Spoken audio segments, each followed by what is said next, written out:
Fala aí, rapaziada do nosso canal RB Futebol, trazendo mais um vídeo aqui no nosso canal.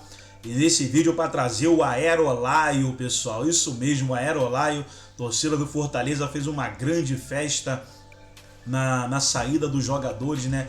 Que embarcaram para São Paulo, para o primeiro duelo da semifinal da Sul-Americana 2023, partida que vai acontecer nesta terça-feira, às 21h30, na Neoquímica Arena, estádio do Corinthians, e o Fortaleza com certeza vai lá em busca de um bom resultado para decidir diante da sua torcida no Castelão. Antes de soltar o vídeo aí pra gente estar vendo os comentaristas falar, também ver a festa da torcida do Leão, quero convidar você que ainda não é inscrito no nosso canal, se inscreva, ativa o sininho das notificações para você não perder nada, tudo do Fortaleza, tudo do Leão do PC, você encontra aqui no nosso canal RB Futebol. Então vamos para o vídeo e daqui a pouco nós estaremos de volta. Que a gente possa avançar um pouco mais, mas fica esse registro histórico.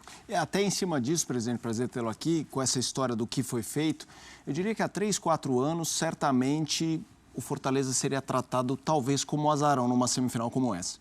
Nesse caso, ele não é visto quase em condições iguais. Ele é visto por uma imensa maioria, pela performance que apresenta há anos, pelo projeto, como favorito. Eu sei que o senhor vai falar, sai pra lá com esse papo de favoritismo, mas é assim né?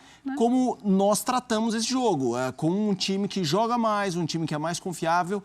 Como é que o senhor recebe isso, de ver os debates pautando o Fortaleza como a principal força desse duelo? Isso é um processo, né? O Fortaleza começou a jogar competições internacionais em 2020, quando jogamos contra o Independiente. Depois jogamos a Libertadores ano passado e esse ano pré-Libertadores e Sul-Americana. Então, a gente vem aprendendo a jogar esse tipo de competição, a ter uma consistência, a entender. Chegamos numa semifinal.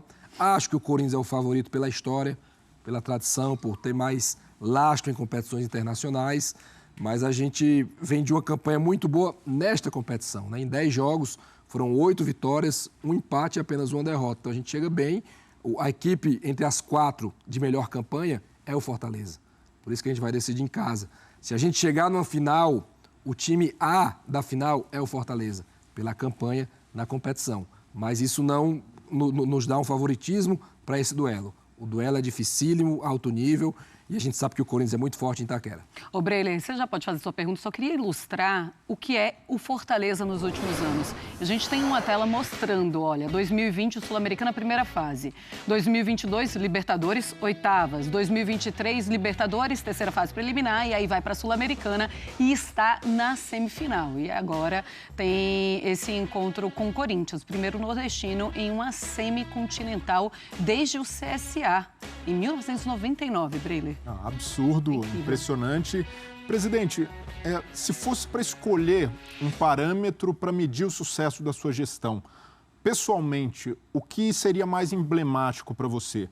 O Fortaleza como o primeiro clube do Nordeste a ser campeão de uma competição continental ou Fortaleza como o primeiro clube do Nordeste a disputar por 6 vezes seguidas a Série A do Campeonato Brasileiro, e o que tende a acontecer caso se confirme essa campanha? Eu acho que ganhar uma competição continental é mais significativo, né? Porque é uma conquista, taça, é quadro na parede, é lembrança para o resto da história. Acho que a gente está caminhando bem para ir para a 6ª Série A seguida, pontuação boa até aqui, mas a pergunta objetiva, eu digo com categoria que ser campeão seria muito mais significativo. Porque a Série A sempre foi para vocês também uma prioridade, a manutenção, a continuidade. É muito importante, é a base de tudo. É o campeonato onde a gente entra sempre pensando, vamos chegar nos 45 pontos para ter a tranquilidade e tentar alguma coisa a mais. Mas entre uma coisa e outra, dentro da sua pergunta, eu acho que a conquista é histórica, né? É lembrar Once Caldas, que ganhou a Libertadores, e todo mundo, né, tá lá a plaquinha do Once Caldas na taça da Libertadores, Defensa e Justiça, que ganhou a Sul-Americana, Independiente Del Valle, que ganhou a Sul-Americana. Estou falando de times de porte médio, como Fortaleza, que conseguiram uma conquista continental. Então, eu acho que isso é mais significativo. E nessa evolução do Fortaleza nos últimos anos, Marcelo, tanto aqui, né, no plano nacional, quanto nas aventuras que o Fortaleza teve até agora em competições sul-americanas, como tem sido acompanhar e, claro, fazer parte, liderar essa evolução, essa escada que vai sendo, né, que o Fortaleza vai subindo degrau a degrau, e como a torcida tem recebido essa mudança de status, digamos assim. A torcida do Fortaleza, ela pensa cada vez mais alto e cobra do clube cada vez mais, ou ela compreende que as coisas ainda estão no começo, que o Fortaleza ainda tem um caminho a seguir, que essa temporada pode ser fantástica com a conquista de um título, mas que ainda tem muita coisa por vir? O torcedor ele tem um misto aí entre o ineditismo das coisas que vem acontecendo e também a cobrança, né? O torcedor hoje ele não aceita mais que a gente faça uma campanha de média para baixo na Série A, ele quer sempre algo mais preponderante. Porém, numa Sul-Americana, o que a gente tem vivido, as noites de Sul-Americana, no Castelão, com 50, 60 mil pessoas, as pessoas agradecem muito por estar vivendo aquilo, por estarem fazendo parte daquilo. Então tem um misto aí, eu lembro bem, quando a gente foi eliminado pelo Atlético Mineiro na Copa do Brasil de 2021, na semifinal. O torcedor aplaudiu, mesmo sendo eliminado, porque ele entendeu que o Fortaleza fez o seu máximo. Chegou numa semifinal, pegou um gigante que foi o campeão, inclusive naquele ano, né? Então ele alterna aí entre cobranças mais pesadas, mas também de reconhecimento dos feitos que têm sido alcançados nos últimos anos. Presidente, quando você pensa assim nos últimos anos do Fortaleza e pensa na tua gestão, qual o principal acerto que você fala, olha, foi aqui que eu tenho certeza que eu acertei muito, que fez muita coisa mudar? Eu vou citar dois, mas com a mesma decisão. Foi não demitir o Rogério Ceni em 2018 e não demitir o Vojvoda ano passado. Eu acho que esses foram os principais acertos. Nos momentos de crise, nos momentos de crise. E houve muita pressão para demitir esses treinadores e foi difícil conseguir segurá-los? O Rogério, em 2018, nós perdemos o estadual e 90% da torcida pedia demissão, xingava ele no estádio e me chamaram de frouxo, que não demite, que vai perder o nosso centenário, porque era o ano do centenário do clube, né? Sim. E a gente manteve e ele conquistou o título da Série B. Na época, 36 rodadas a gente liderou de 38. Então, manter o trabalho dele foi algo significativo. E o Vojvoda ano passado também. Ano passado, esse time não dá mais liga, você não está vendo que os jogadores não respondem mais, né? O ciclo acabou. O ciclo acabou. Tudo que você fez nos anos anteriores não vai valer nada se o time cair. E a gente manteve o trabalho. E como foi, assim, para segurar, para falar assim, eu não sou o frouxo? Segurar é o seguinte, porque você tem que tomar uma decisão pensando no clube e não em si. Claro. Para mim, naquele momento, era muito mais fácil demitir, porque eu me aliviava, tomava decisão, trazia outro nome. É o normal, né? É o normal. Mas será que o outro nome vai resolver o problema do Fortaleza? Sim. Não ia resolver. Né? O do Vojvoda ano passado, muito emblemático, o Vojvoda tinha entregue todos os resultados possíveis anteriores. Bicampeão estadual de 2 que ele tinha disputado, ganhou o 3º esse ano, Copa do Nordeste, semifinal de Copa do Brasil, Copa Libertadores. Tínhamos um momento ruim no Brasileiro. Sim. Mas ele tinha entregue tudo. Então, ele era o cara mais preparado para dar o próximo passo e nos salvar. Então, era pressão, mas a gente, como está no dia a dia, e eu estou no dia a dia, eu estou no treino, eu estou no jogo, eu estou na viagem, eu estou no ônibus, eu estou no hotel, para que a gente busque tomar a melhor decisão.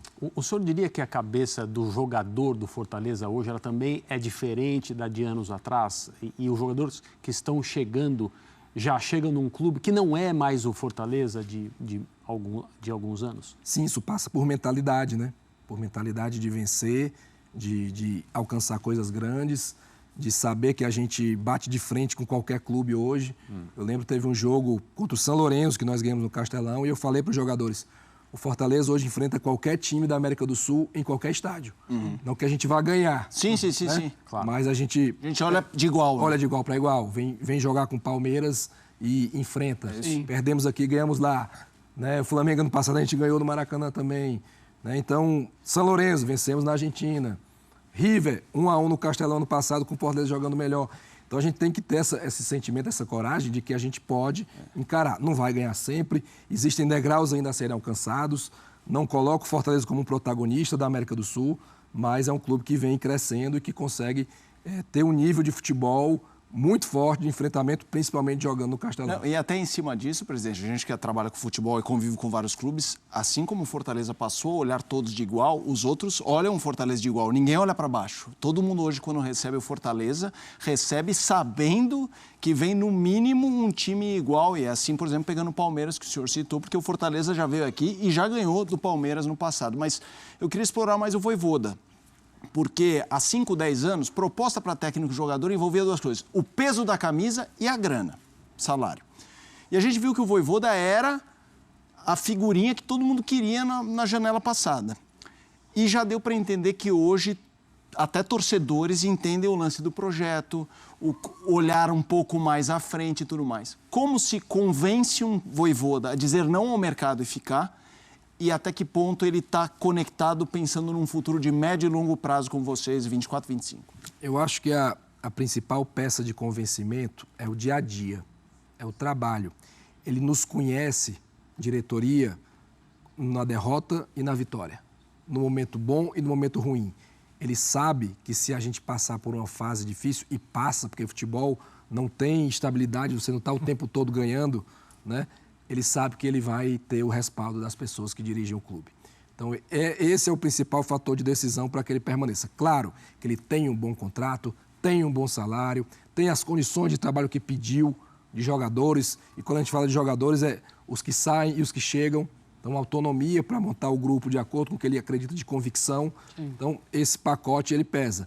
Mas eu acho que ele olha o seguinte e diz, poxa, aqui eu sei que eu tenho uma continuidade. Marcelo, no sábado, vocês aprovaram a conversão do Fortaleza de associação para a SAF, mas tem diferenças bastante consideráveis em comparação com as SAFs que a gente tem visto, as primeiras que surgiram no Brasil. Queria que você falasse sobre essas diferenças no modelo e quais são os planos daqui para frente para o Fortaleza nesse novo momento, agora como um clube empresa. A principal diferença da SAF que nós aprovamos no último sábado é que não teve venda de ações, né? Não foi uma SAF aprovada para pagar conta, para pagar dívida, para tirar a corda do pescoço.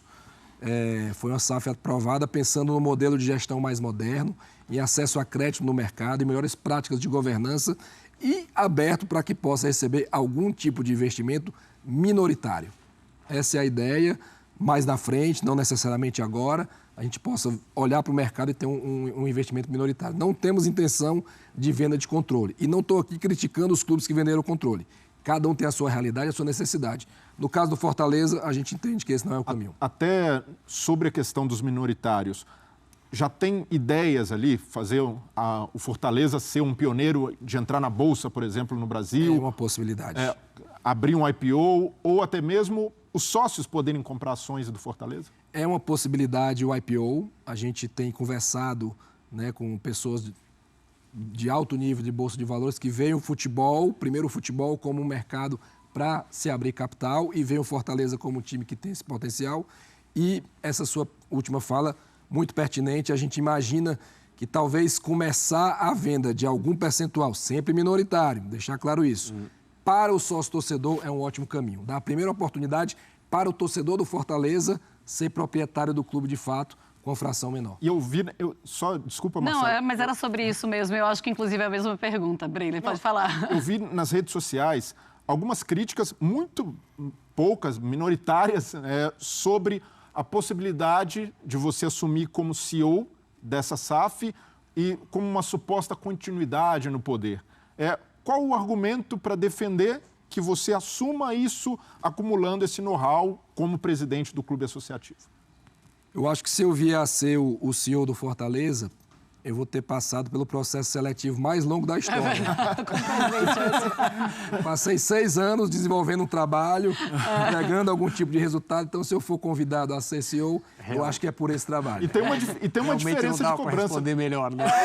Não dá. E tem uma diferença também, né, Marcelo? Escolher outro, fiquem à vontade. Você passa a ser remunerado, a ter uma dedicação profissional e a associação continua te cobrando, normalmente. Eu já sou remunerado, né? No modelo atual do Fortaleza, eu já sou remunerado e dedicação exclusiva.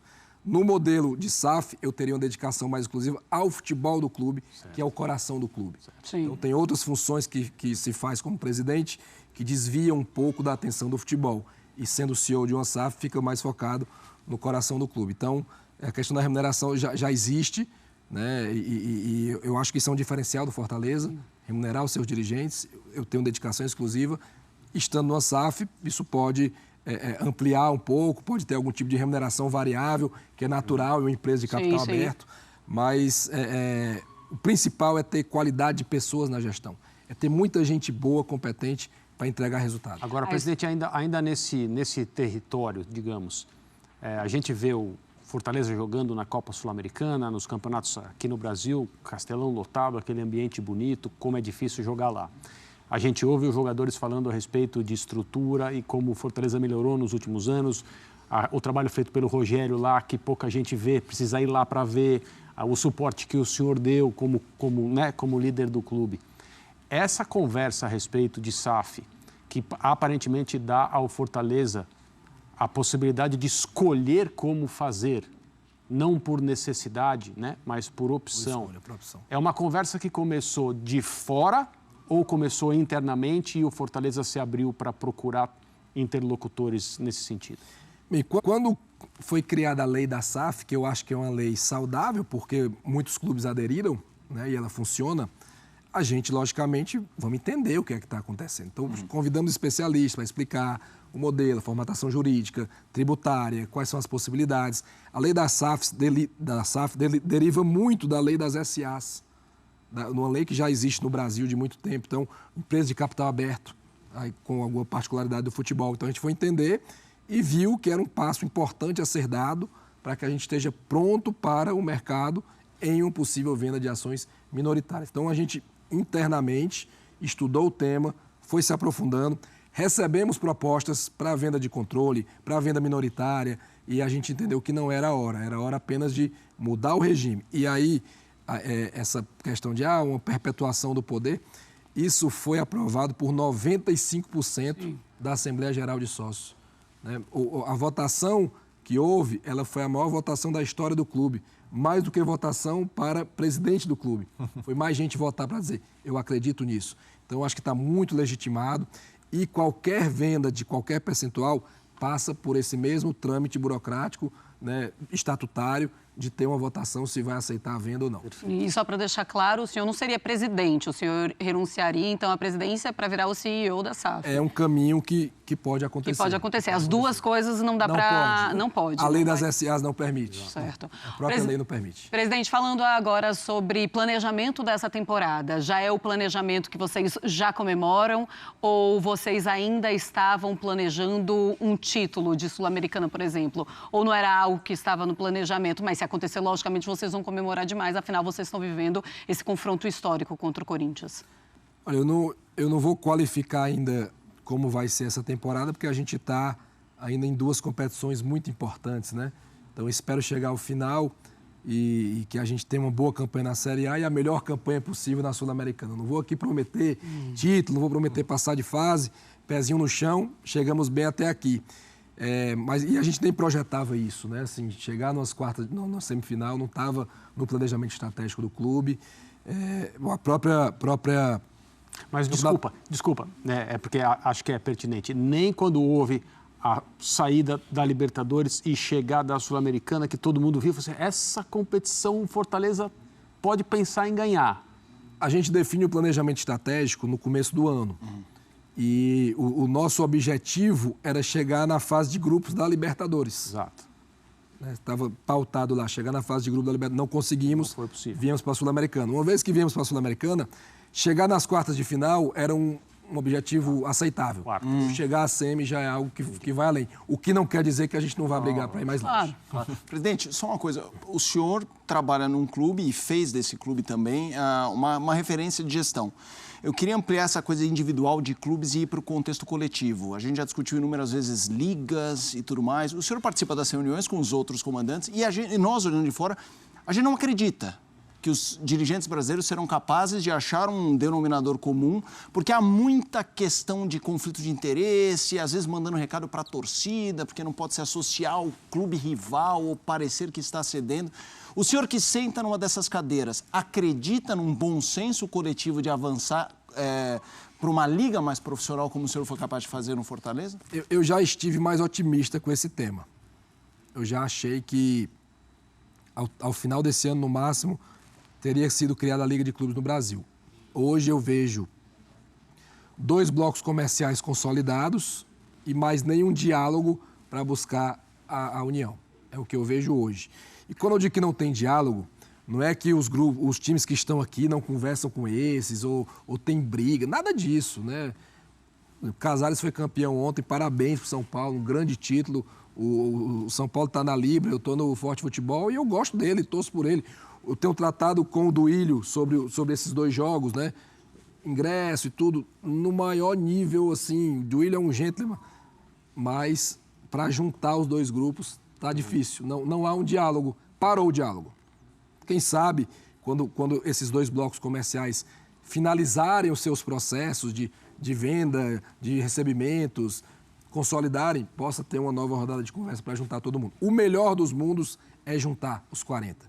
É ter uma liga de clubes no Brasil, num padrão de Premier League, num padrão de La Liga. O produto vai valorizar muito como um todo, mas no momento essas conversas estão paradas. A gente está quase no finzinho da nossa entrevista, Breiley. A discussão, até aproveitando esse gancho, travou na questão dos direitos de televisão. Esse é o grande entrave ou há mais... É mais complexo do que isso? O maior entrave é a divisão dos recursos das vendas de direito de transmissão. Esse é o maior entrave. Um grupo pensa numa divisão mais aproximada, outro grupo pretende manter o modelo atual, em que há uma distância muito grande entre quem mais ganha e menos ganha. Então, daí trave. E assim, até me aprofundando um pouco sobre esse tema, né? Nós tivemos as finais aí da Copa do Brasil. O Flamengo teve uma renda de 26 milhões. O São Paulo de 24 milhões. O Fortaleza nunca vai ter uma renda dessa. É isso. Impossível. Não tem como, porque o PIB do estado do Ceará é menor, o poder aquisitivo das pessoas é menor. Eles não vão conseguir pagar ingresso nessa magnitude. Então, por que não dividir melhor onde dá para se dividir melhor, que é no direito de transmissão? Porque com renda, com patrocínio, com sócio-torcedor, com camisa, sempre vai vender mais. Os gigantes vão continuar sendo gigantes e vendendo mais do que os que têm uma participação menor. Mas ainda se trava nesse sentido. Pois é, quantas vezes a gente falou aqui de soberba, de tudo que nada tem, foi o que aconteceu com o Flamengo, mas eu não estou falando que especificamente isso se deva ao Flamengo. Mas é bom todo mundo e todos os dirigentes terem um pouquinho de consciência, como a gente está vendo o Marcelo ter. Marcelo, eu agradeço a tua participação aqui nesse Sport Center. Muito obrigada, boa sorte para você então nesse confronto e na Sul-Americana. Eu que agradeço o espaço, a possibilidade, peço perdão pela voz, estou um pouco rouco. Sabemos desse problema, conhecemos bem, né? Conhecemos, né? Aqui a gente compartilha essa situação. Então tá aí, pessoal, foi o vídeo onde os comentaristas debateram aí, trazendo as notícias direto da Neoquímica Arena. Amanhã, terça-feira, teremos o primeiro duelo da semifinal entre Corinthians e Fortaleza. Gostou do vídeo? Deixa o seu like, se inscreva no canal, ativa o sininho das notificações. Forte abraço a todos e até o nosso próximo vídeo aqui no nosso canal RB Futebol.